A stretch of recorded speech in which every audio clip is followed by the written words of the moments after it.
Hello and welcome to RMFantasy SXperts. I am Chase. I'm Christian. And we are the RMFantasy SXperts here for round 17.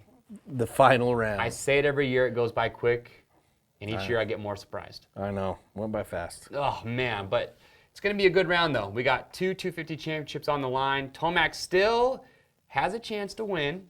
He's going into Vegas only 23 points down, so you're saying there's a chance. But anyway, let's get right into it because we got to talk about East Rutherford. Here it is. It's our race recap. All right, Christian. So round 16, East Rutherford come and gone. Results. We all got East Rutherforded. I think a lot of people got Tomac train derailed. All right, your top five. If you haven't watched the races, spoiler alert. Cooper Webb, Zach Osborne holding it down. Yeah, should have won. Yeah, had a little slip up there, and then you got Eli Tomac, who fell twice, but still also should have won. Two riders that should have won.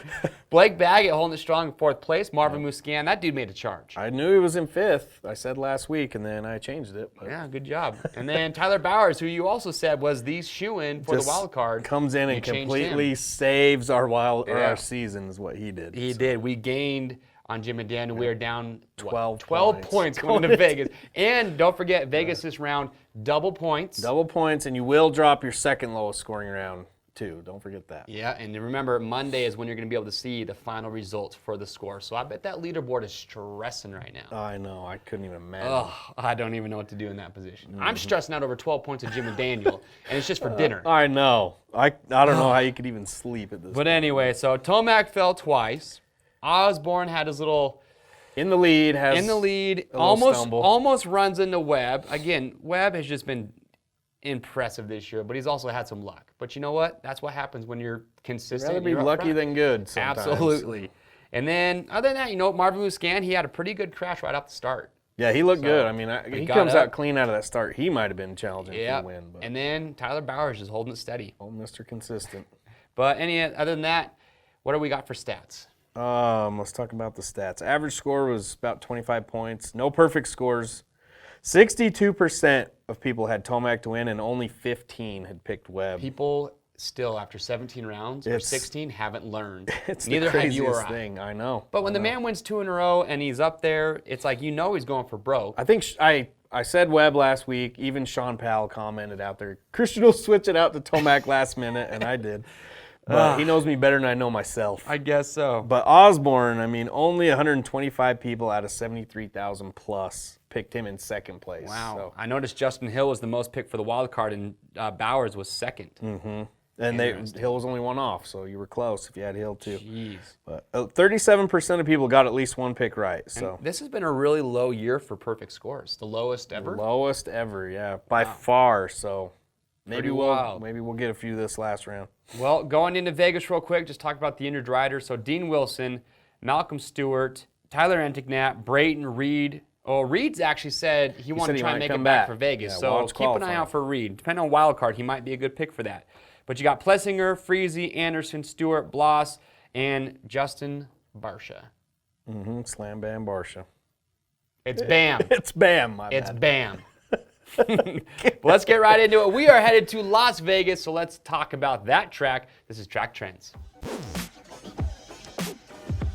So for the track this week, anything for you stand out?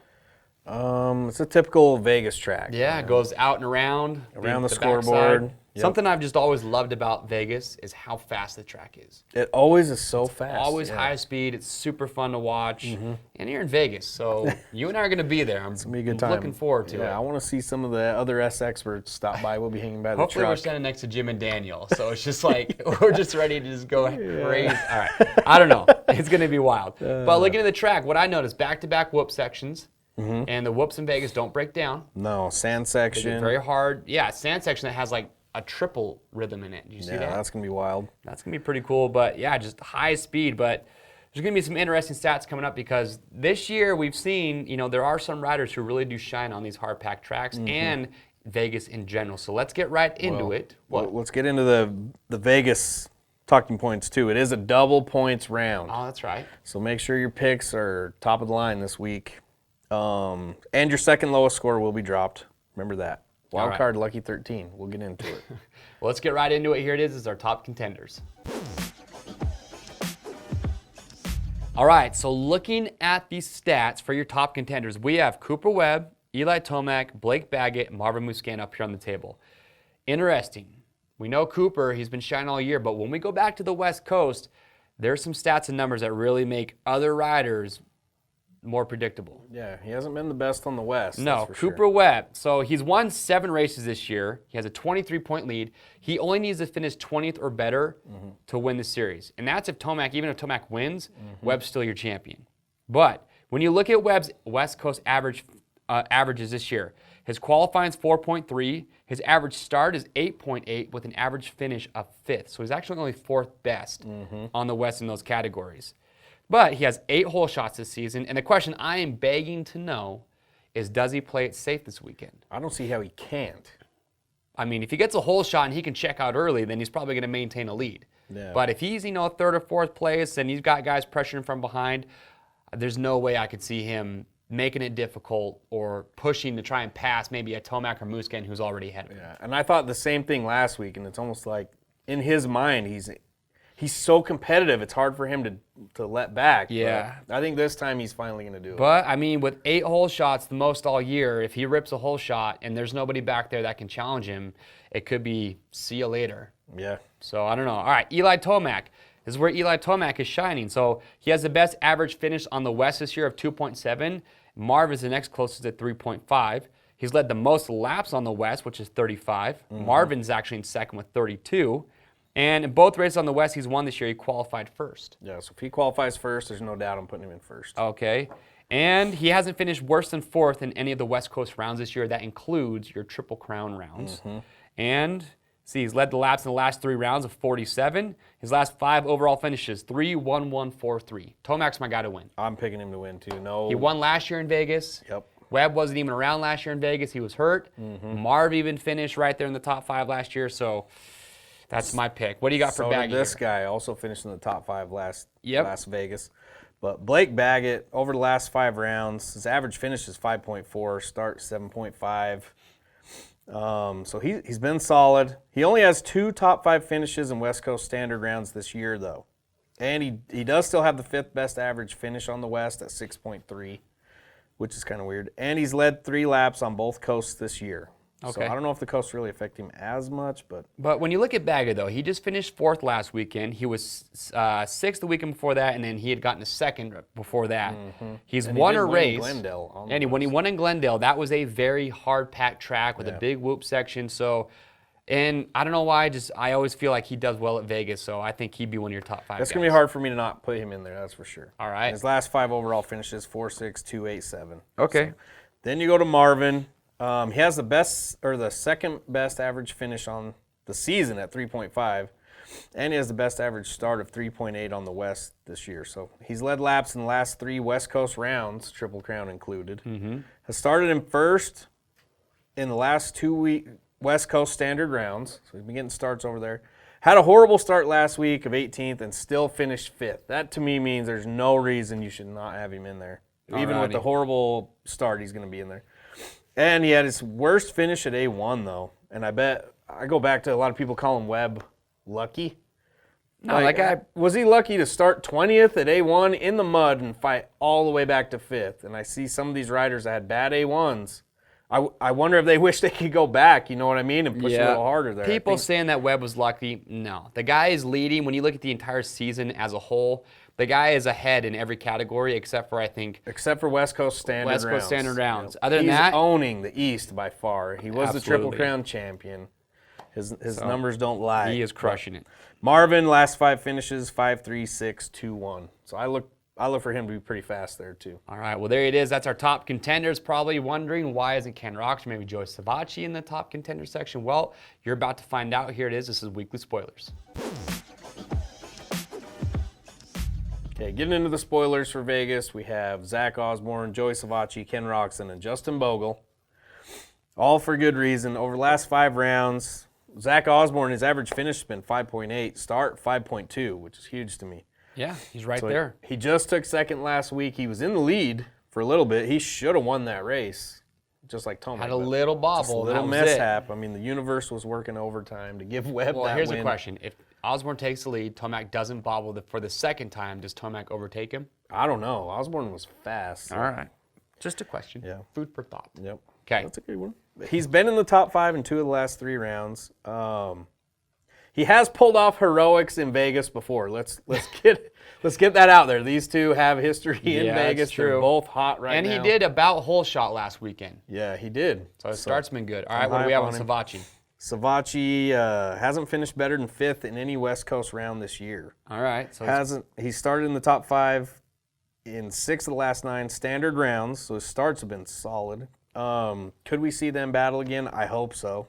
I don't want to see anything dirty. Well, but Savachi did say there's no hard feelings there, but we all want to see see it. that. We do. want to see it. All right. Starts by coast, though, Savachi. On the West, his starts 9.2. On the East, 10.8. So, I don't know. Yeah. We'll see what goes there. His last 5 finishes, 7-5, 22, 9, and 5. Interesting. All All over the right. place. Well, Ken Roxon. I just don't know what to do. It's weird that he's doing this. I don't know what's going on. But the reason why we didn't put Ken in top contenders, even though a lot of people probably think he should be, is he has finished in the top 5 just 1 of the last 7 rounds. Something is not right. Can Ken be Ken again? I mean, he's posting on Instagram that he's getting checked, trying to figure out what's wrong. Yeah, I don't know. That don't look good to me. But he's only been on the top 5 in 2 of the 8 West Coast rounds.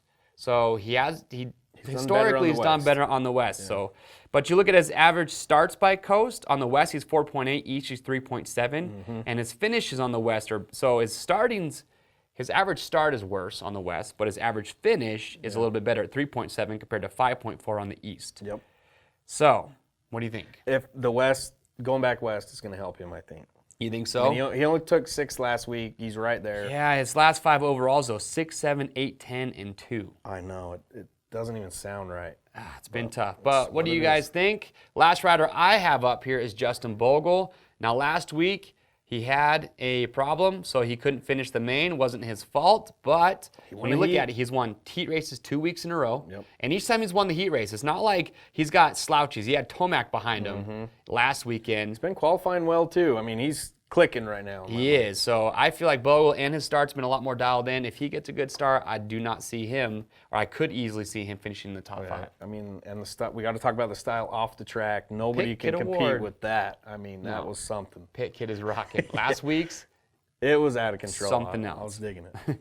But what is the wild card this week? 13th place. Ooh, lucky number 13 in Vegas. So let's get right into it. This is the wild card watch. Wild card this week, lucky 13 for Vegas. This could be the most important pick of the entire season. For you and I especially. Especially. Because, I mean, the top 5s are the same. This is where we really separate ourselves. So, Josh Grant would normally be about that range this year, but he's been on fire the last 2 weeks, 8th and 9th overall. I'm saying he's better than this right now. Justin Brayton, normally better than this too, but coming back from injury. He took 13th last week. He's taken that's the first time he raced since Seattle, so I see him fading back a little bit. Okay. Ryan Brees, he's taken 14th twice this year, and he's placed 14th in the last 2 rounds. So he's right in that range.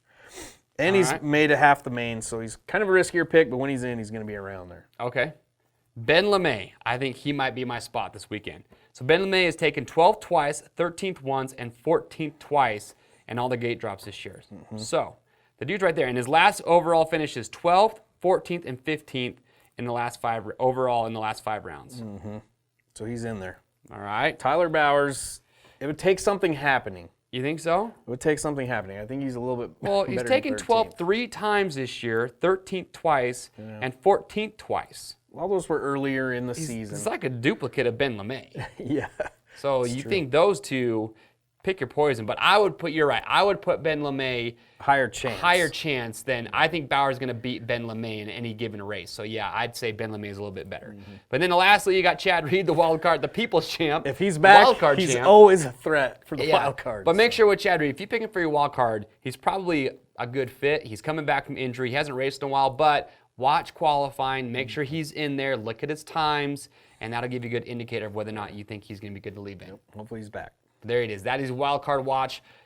Double points round. You get the wild card. You are doing yourself a favor. You're making moves in the leaderboard for sure. Yep. Now, let's get them on the phone.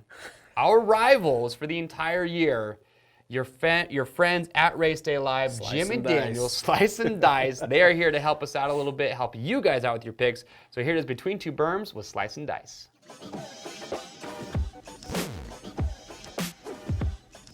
All right, so we have our rivals on the phone, our crew from Race Day Live, Jim and Daniel. Special guests. What is happening, boys?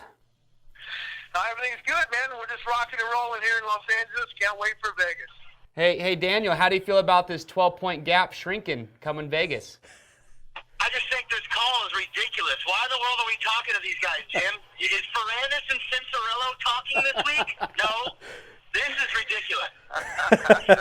Hey, you guys agreed to it, all right? I kind of have a soft spot for these guys because, Daniel, they were way out in front. I think they had like a 300-point lead, and we caught them just like Marvin caught Ken Roxon last week from the back of the pack.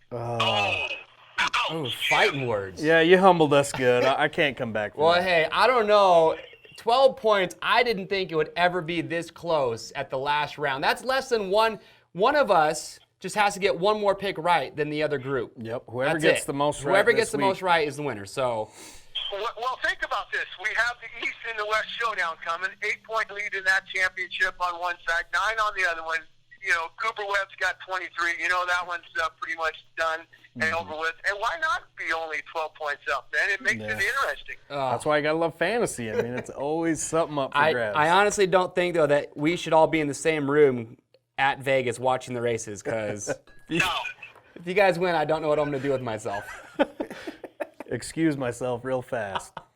Well, hey, in all seriousness, a private booth up for you guys in Vegas. At the final, we're going to be right there. We're going to have our picks. All right. And you guys are coming on the show, right? You're coming on Race Day Live. It's looking like it. Yep. Going to be good. All right, well, hey, let's talk fantasy. Let's help the viewers out. Let's put our personal interests aside here, our pride. Let's talk a little fantasy. So, Daniel, we'll start with you. How do you think your podium and your top 5 are shaping up this week? Before qualifying, what are your thoughts right now? How safe is Webb going to be? Yeah, do you put Webb in first? Well, okay, I would think so, but at the same time, I've seen that guy take chances on nights when I didn't think he needed to, and in situations when he didn't need to. I kind of feel, I'm honestly not trying to steer you guys the wrong way, I kind of feel like he might just go for it. Yeah. I was talking about that. His mentality of going for the win is what got him here in the first place, and it's worked for him. And I don't, if he had to get maybe a 5th, then I could see him being a little cautious. But, dude, he's got to get top 20. Yeah. I mean, you know what I mean? So I feel like it's almost safe enough for him to do what he would want to do. And I don't know. I feel like he's a prideful guy. I don't think he likes to lose. And I don't know. I mean, I'm not saying I'm going to go for him for the win, but I think he's going to go for the win. So he's definitely going to be in my podium. I don't think there's enough people in the field that have proven enough to me to safely put him there. So I'll put him in my podium for sure, and maybe a win. But I think he's going for it. It's like he's more comfortable pushing it being up there than trying to stay back. I think that's how it is with any rider. What do you think, Jim? Webb has 8 hole shots on the year. That's more than anyone. I say if he pulls a hole shot, he's not going to give up that lead very easily. He's going to go for it. No, and you've seen him with that in the last few races, get that hole shot, and you look at it, and you look at that one heat race where Alessi landed on him and stuff, he didn't get a good start. I think he gets a hole shot, but how do you take out a guy like Tomac? I mean, he's good on hard, dry. He won the $1 million last year. Yeah. Marvin Muskin won the year before the $1 million. You got to go with the guy that rides the hard pack. You know it's going to be a blue groove track. I think Tomac's going to get the win. I think, Webb, remember when he won his first 250 championship, he was injured. He had to lay back, and I think he had to get a 7th or an 8th, and he did get the 7th or 8th to wrap up the championship. I think he's okay. I think that Roger, DeCoster, Ian Harrison, all the guys, Carlos Rivera, they're telling him, hey, look, you don't have to win this one. You've done your job already, guy. You've got 7 wins on the season. But here's the other thing about it. If Marvin wins and Tomac gets second, and even if something happens to Webb and he doesn't even make the main event, they'll tie on points. But Webb will still get the championship because he's got more wins than Eli Tomac. Yeah. No, it has to be a perfect storm for Tomac to win. Mm-hmm. Pretty wild. You're saying there's a chance. All right, so Daniel, you think Bogle can crack the top 5 again this weekend? It's funny because last week, Jim told me, hey, I'm feeling Bogle against our top 5. And I said, no way, Jim, you're crazy. And then he won his heat race, and then I'm not sure what happened in the main, but from what I understand, I think it was something weird. It wasn't like he just sucked. Something happened to him. I don't remember exactly, but man, the way that guy's riding right now in qualifying, in his heat race, in the main, yeah, I mean, why not? And if you're him and you're, a fill-in rider, probably trying to extend your career and get a ride next year, Vegas is your last opportunity to make a statement and kind of send a little message and a reminder to everybody. So you got to remember, there's certain guys who are riding for Hangtown, and then there's certain guys that are riding for 2020. Yeah, and he's one that I think is. So I'll keep my eye on him, and if he's feeling it again in qualifying, maybe pick him because he's found something new the past few weeks, and he's legitimately one of the top 5 guys now. Well, I think it starts on the way to the track. Hey, Jim. His outfit. He looks good. He feels good. He rides good. Hey, Jim, if we win, I think we should add a little something to the to dinner. I think we should let Bogle dress you for one day in the pits. Dude, I'd pay for that. Yeah, I mean, if you watch Race Day Live, Daniel and I, we had the troll experience, in Las Vegas. We had to wear the troll hats after Alex Martin did. So if you saw that, I mean, I think that's about as far as I go right there. All right. Well, here's a good question. I would love to see Jim dressed up like Zoolander. So yeah, let's dress him with Bogle and see how it goes. He's so hot right now. Well, we got a couple more questions we want answers to from you guys. So we have Osborne as a spoiler this week. He looked really good. Probably should have won. Should have won. Where would you put him between him and Baggett? Osborne, I think he's got the confidence now. He knows that he deserves to be on the podium. He proved it last week. And if he didn't make that one little, mess up going into the corner, I'm thinking I'm watching him. I'm going, okay, he's got the lead. Is he going to lay up in that web? Because that's 3 valuable points, that he's taken away from. Let's face it, you got Roger DeCosta running KTM and Husqvarna. They're all kind of the same. But, when he went into that corner, grabbed too much brake, and he knifed the front end, and he saved it from getting himself into that netting there and rolled back down and rode it out and ended up second. I thought, wow, this kid's for real. And development. Remember when he won the championship and he slammed Savacci out of his way to win it? He's good on hard drive, so I might put him on my podium. I'm thinking about it. All right. So last question, and probably the most important one. What's for dinner on this weekend? Daniel? I don't know. Whatever it is, it's going to be expensive, and I appreciate you guys taking care of us, man. That's all I got to say. We've already called in reservations. Let them know you're paying. Steak, Ruth Chris. Dessert to go, even if you're Ruth full. Chris? Yeah, nice juicy steak. All right, I'll make sure. Yeah, so we got one more quick question for you. Who's your top rider for 2020? You think Webb repeats right now?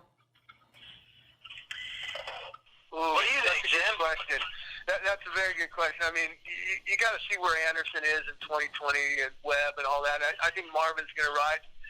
I don't know, Tomac, man. You got to think that one of these times he's going to win one of these 450 Supercross championships. You would think so. He's been at it the longest out of those guys that we had mentioned. So we'll see what happens. But I don't know. Webb's going to be strong. Look, he went back-to-back in the 250. He could possibly go back-to-back in 2020.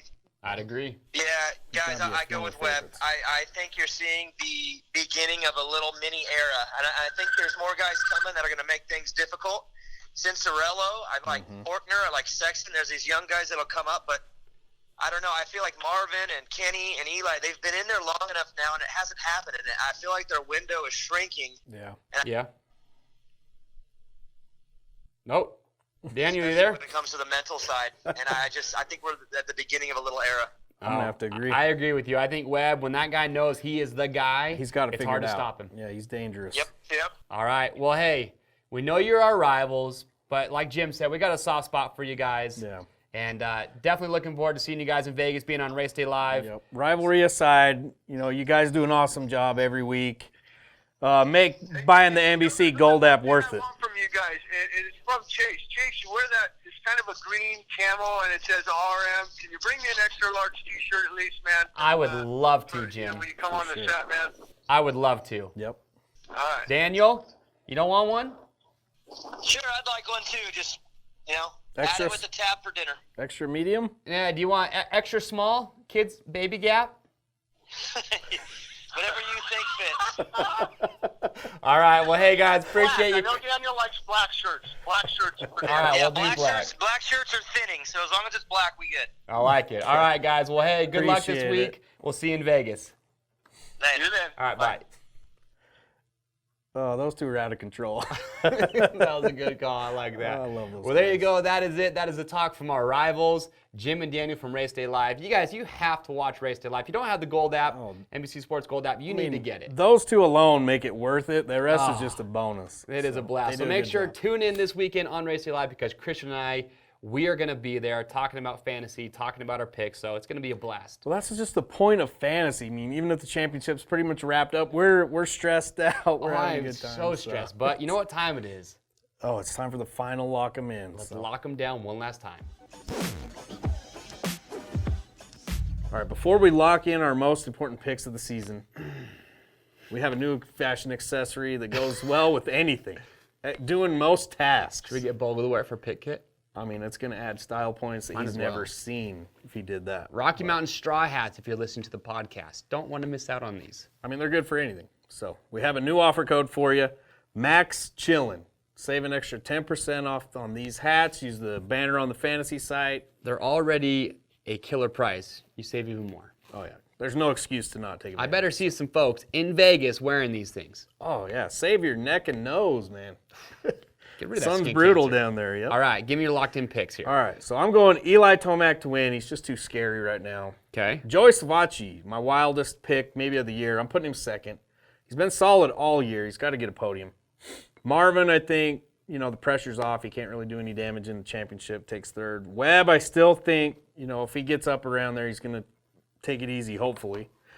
Justin Bogle, man's been super fast last few weeks. And then Ryan Brees in my wild card at 13th. All right. I kind of like your style, but I'm going to change a few things up here. I still think Tomac wins. He's always been super good at Vegas, but I'm going to take Savacci out. I think Cooper Webb, I think he doesn't hold back. They're going to stay by each other. I think they're going to stay by each other. I think if Tomac's behind Webb, Webb will let him by, but I think Webb, the guy just knows how to win and go fast. Doesn't want to slow down. But I don't put Marvin near the top because the man just hasn't proven he's good in whoops this year, and there's two whoop sections, back-to-back, and they're not going to be jumping whoops. So, you know what? Sorry, Marv.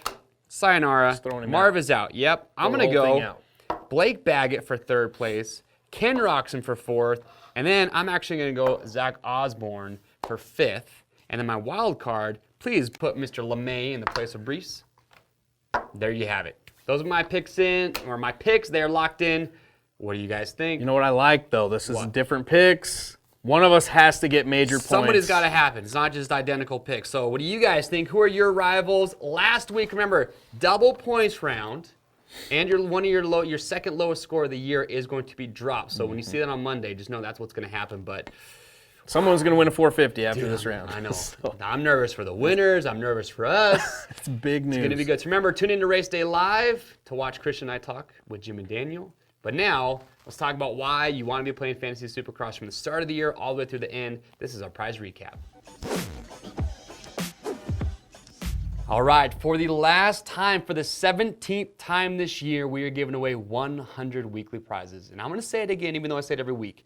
Doesn't matter. If you started playing this weekend and you go put in your picks and you get one of the top 10 scores or top 100 scores, you're going to win a weekly prize. So let's talk about them. First place, Recluse Core Manual Torque Drive Clutch. That is what a lot of factory riders use. I mean, my gosh, that alone. Second place, one of my favorite boots that is out there, the Fox Instinct. Third place, 2 sets of Pirelli MX32 mid to hard terrain tires. You got Magura thrown in a hydraulic clutch and a clutch bleed kit. You got Fly Racing Protection Package, Pro Honda, Scotia Audio, a Cherubies Bell MX9 MIPS helmet, Liat goggles and tear-offs. Ooh, those are nice. And you have, of course, 90 Rocky Mountain ATMC gift cards for $10. Yep, and that's just getting a high score this week. All right. For the day ones, been playing all season.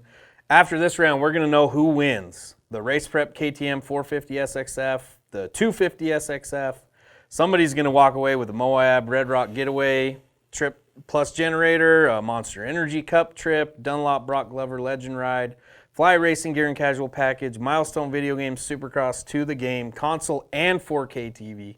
Motion Pro Tools pack, Tusk Impact wheel set, and Oakley goggles and sunglass package. I mean, there's just so much up for grabs. It's crazy. There it is. So that is it. That is why you play RMFantasySX. So remember, next year, get signed up early, get your picks in, create your groups. You can join groups, talk a lot of smack like Christian and I do with Jim and Daniel this year. You can join our group, and it literally just makes Monster Energy Supercross way more exciting because, like I said, I've never cheered so hard for anybody past 10th place like I do in fantasy. Such a good time. So go to RMFantasySX.com. If you haven't yet, create your free account, make your picks, get that wild card in, and you are set. And then watch some racing and have a good time. That's right. We just want to thank all the viewers out there who've been commenting all year. Joined our group. It's the biggest group in fantasy. It's pretty awesome. Yeah. And if you have any suggestions for fantasy next year, tell us what you liked about the show this year, what you think would make it even more entertaining for you viewers that are out there watching. The game or the show. We always want to hear back from you, so give us your feedback. So there it is. Get subscribed. RMFantasySX.com. I am Chase. I'm Christian. We'll see you next year.